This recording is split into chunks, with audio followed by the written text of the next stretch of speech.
Hello again, lovelies. And yes, I'm doing a couple of videos back to back because I'm here and I might as well. Um, what I'm showing you today is something else that I kind of do that I've never showed you before. I've had them in the backdrop in some of the videos, but I've never actually given you a close-up view of them. They're nothing spectacular, but it's just a little something that I do as a hobby. And if I could find other in this video, I may drop some other photos of other things that I do. My yard here is covered. The earth is filled with slate, and it used to frustrate me tremendously because you can't even go like a half an inch down into the earth without hitting slate. And in the process of trying to till my areas of my yard for gardening, it was becoming a real hassle and frustrating me terribly. And I'm going back a few years, obviously. So then a neighbor of mine who is a cat enthusiast, I'm going to pull my chair up, apologize for the squeak if it did. One of their beautiful white long-haired cat buddy had passed away, and she has a pet cemetery, as do we. And she asked me if I would do a tombstone on a piece of slate. And I painted like a little portrait of Buddy with, all kinds of stuff. And that was Buddy's tombstone. Alrighty. Bingo. Now I look at all the slate in my yard not as annoying rocks. I look at them as potential canvases for art pieces. So it's nice because there again, here's something, it's the same situation.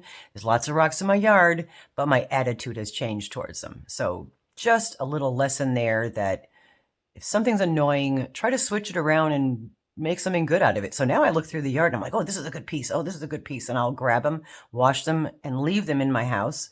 So I have all these pieces of slate all over the place, and eventually we'll paint on them. So this is a little bit of different styles.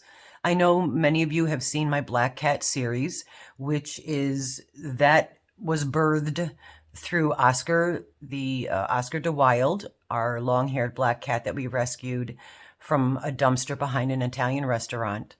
And he's the one that had his leg amputated because he got kicked by a deer. This is all for you all that maybe haven't been following us long enough to know all these stories. By the way, it's MamaG gear. MamaG here. Hello. Don't forget the thumbs up, folks. Subscribe if you like. And anyway, so the Black Cat series is primarily, and most of our stuff is the monies we make on anything. It goes to a little charity that we help connect mental health and Meows. We help connect people with furry family members and join that connection together. It's helpful for both. It's healing for both psychologically and physically. And there is a connection between those, psychological and physical. There is a very strong connection there. So that's where the Black Cat series has come. And a lot of my black cats are flipping the bird. Okay, so it's just a little a pun on words. Very punny. But I do other stuff with it too. These are extraordinarily heavy because they're pieces of slate. So I don't ever use these to, I'm not going to say never because I have mailed them out, but I don't usually mail these out anywhere because they're so heavy and shipping is crazy. But it's a couple different styles of what I do. And I'll just start here. I could see that little white piece here got shipped. I'll have to recreate. I create my own. Colors a lot of the times. So, but this is a seahorse. I was just compelled to paint it, and sometimes the rock itself, the way the rock's shaped, will be like, oh, this would be perfect for this, And I also put felt on the bottom so you can put it as onto something and it's not going to scratch the surface that you rest this on because it's got felt bottoms. But there's a little seahorse. There's only one of these. These are not for sale. I'm just going to tell you that right now.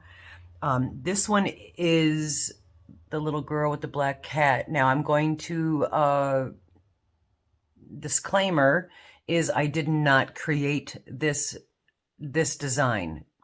It escapes me completely because I did this a little while ago. There is an artist who does this design with the little girls. You may also already be familiar with her. And I just love that. So I just recreated one of, I just took her style and did a painting of that. So she's a cutie. And I know some of you will be like, oh, I wish can I have that? But these are not for sale. I apologize. This one here, I've always loved frogs and always loved monarch butterflies. So this is kind of a personal thing to me. This frog I designed back in, I'm going to say the mid 70s, this frog. But in looking at this, this is really not finished. Even though I thought it was. Now that I look at it, over and over, I realize it isn't. I'm going to make the water more distinct. I'm also going to blend the landline a little better, and I'm going to darken the outlines of this so that it's going to have more of a pop, kind of like how the butterfly pops so well. I will still work on these guys and make them more poppy.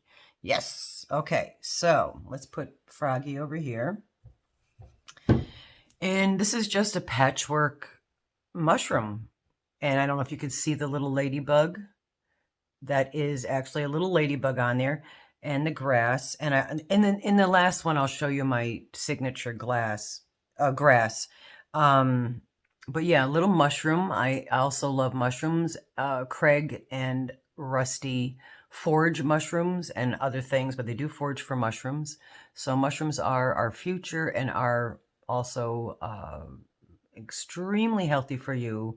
And Craig makes a mushroom jerky, dehydrated mushroom jerky that is spectacular, and I could eat it all day, every day. And I'm not a big jerky fan because of my teeth, But anyway, that's a little patchwork mushroom. And then the last one is, these are my crazy Calico Cats. This is my own invention. And this grass, how it's going up, it's not a big deal, but just to let you know that these crazy Calico Cats and this type of grass, plus there's a very distinct sun that I do in a lot of my paintings and distinct clouds that I do in my paintings that are kind of like my signature. If I was a famous artist, they'd be like my thing, But anyway, these are the little Calico Cats, and I used to do a lot of these, and a lot of this stuff has already sold at craft fairs or local commission jobs. Like I said, I don't like this right here is very heavy, and to be mailing this would be crazy. So. And then just bouncing around. But yeah, those are some of the art pieces that I do. And I have them hanging on my trim around my house. And I'm going to just set these here because I may at this point also drop, let's see, can you see them? Just for nice aesthetics. I might drop a few other pictures or paintings that I've done just to give you an idea. And to be completely transparent and honest, the reason that I'm showing you these is because I'm trying to start painting again. I haven't painted in several years. And you guys are crafters, most of you, so you understand that crafting and artistic stuff is not something that you necessarily do. It's a part of who you are.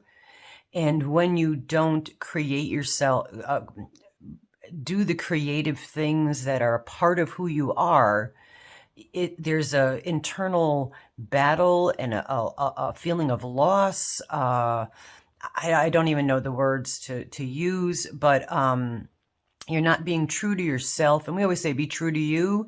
And when you don't create the things that you that is a part of you, you're not being true to yourself, and it's going to have a psychological and perhaps develop into a physical issue like depression or anxiety, or all of these things might be a part, those feelings might be a part of the fact that you're not being true to yourself. Okay.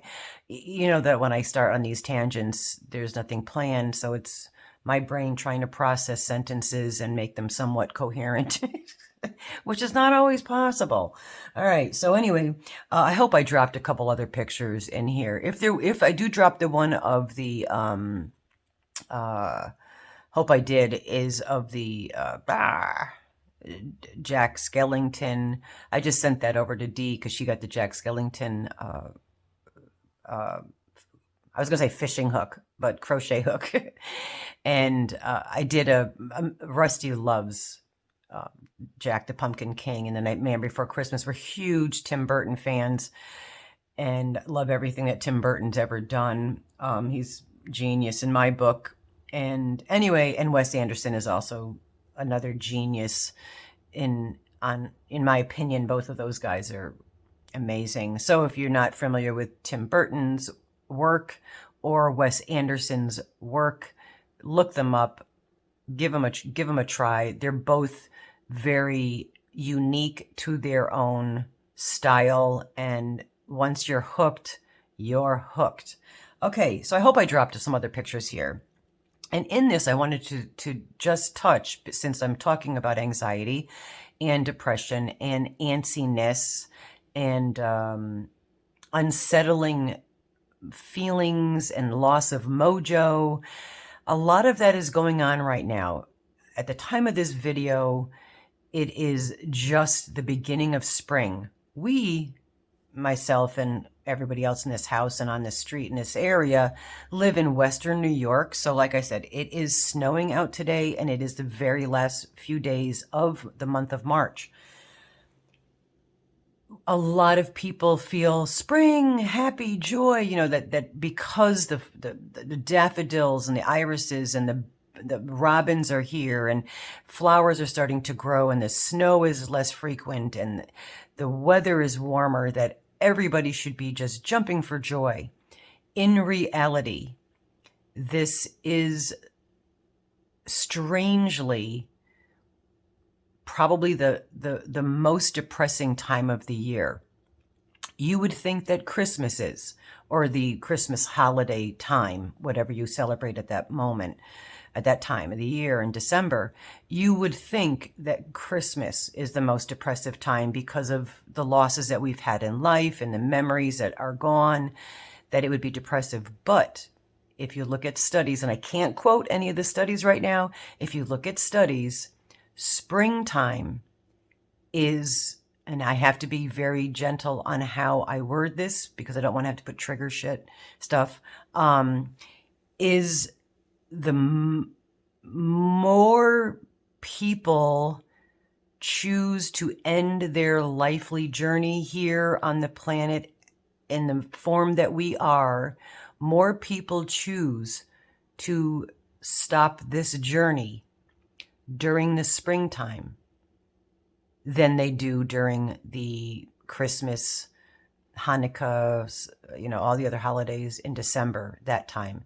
So that leads you to believe that that would be why there's just more depression. So if you feel like you're losing your mojo, you're in a funk, you feel kind of bad because you're like, why am I feeling depressed when the sun is shining outside? And why, you know, it's just, I don't know what the answer is to that, but it is what it is. So just to let you know, I know a couple other content creators have actually brought that up on their channels about, you know, just feeling uneasy and antsy and a little depressed and whatnot. It's perfectly normal, folks.